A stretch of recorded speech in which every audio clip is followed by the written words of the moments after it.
Hi, it's Shar with another video on narcissism and sociopath. And today's was one that I had struggled with for a while, especially when I was divorcing my children's father. But it is, can you love somebody enough to fix them?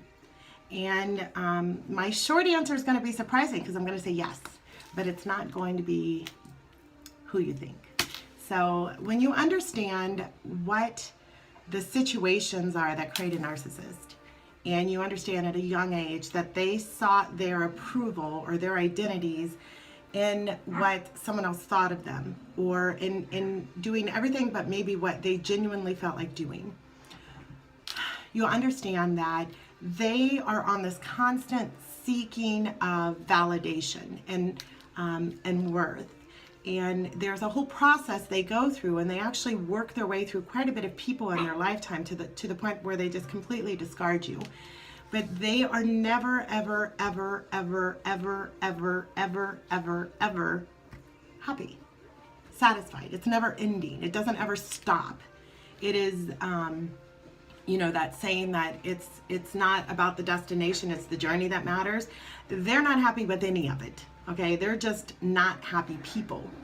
And so when you see that, in order for someone to be truly happy with you, they have to be happy with themselves. And so that constant catch-22 of, I know when I was younger, my ex-husband would come home and he would complain about something. The next day I'd spend the whole day undoing what it was or trying to make it better what he was complaining about. And it was that the house wasn't clean enough, and then it was that I cleaned the house too much. It was that, he really had me on a pretty thin budget for our groceries, so I ended up cutting coupons like none other.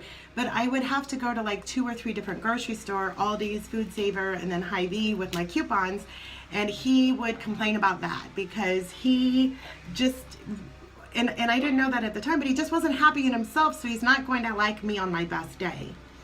And so they don't see any gray. It's off or on, black or white. There's not, when we look out and we see all the colors of the rainbow and how beautiful it is, and all the depths of all the colors, and how there's gifts in every single color out there. They don't see anything but one color. It's black and white, yes or no. It's extreme, but they either like you or they don't.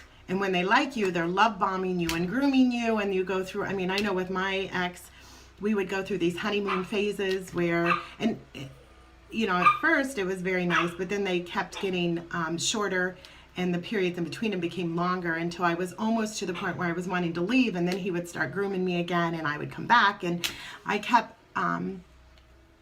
trying to explain my feelings to somebody who doesn't understand feelings.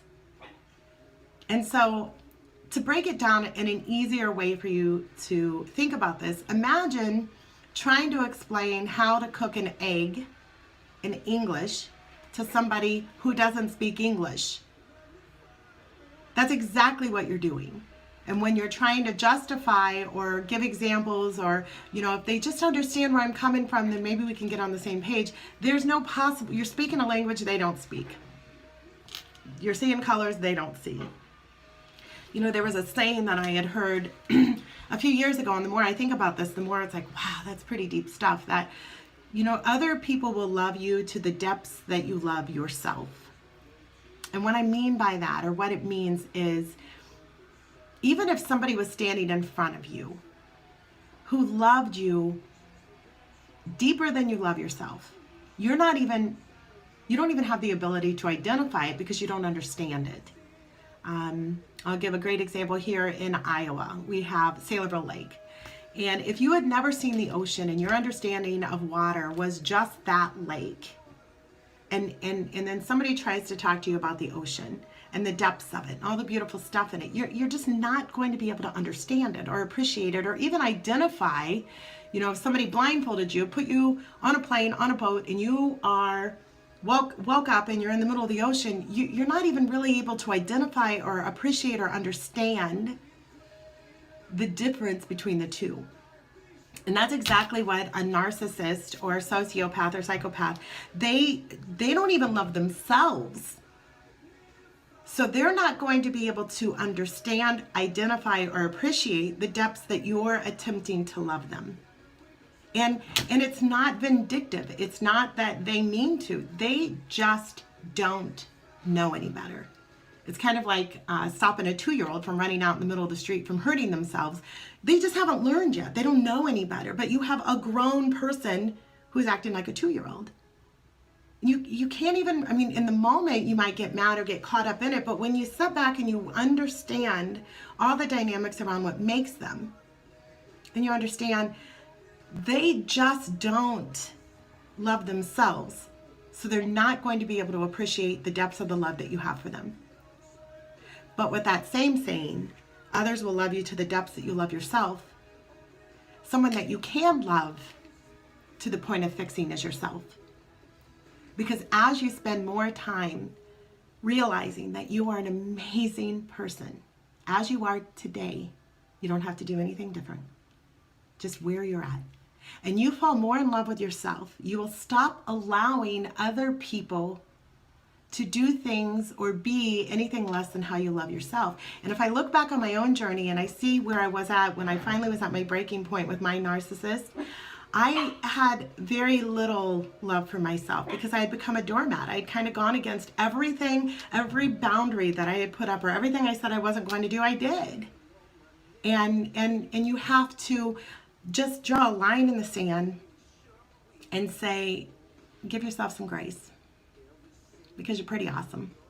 And all of that that's gone on is going to make you just blossom into who you are. It makes you who you are. So just know that where you're at today is amazing. And you need to fall more in love with yourself than you ever have in your entire life. You start doing those things that make you feel special. When you get ready in the morning and you go to put your clothes on, if you don't feel beautiful, wear your favorite color because that's you. Wear a piece of jewelry that means something to you. Make sure there's always something in every single moment of the day that is because you chose that, and find beauty in you. You know, there has never been another version of you before this moment. And there will never be another version of you after. And so nobody can tell you. There will be many who try, but there really is not anybody who can tell you that you're doing you wrong. Because typically those people who are telling you that you're doing you wrong don't know how to do themselves. And that's what they need to go focus on.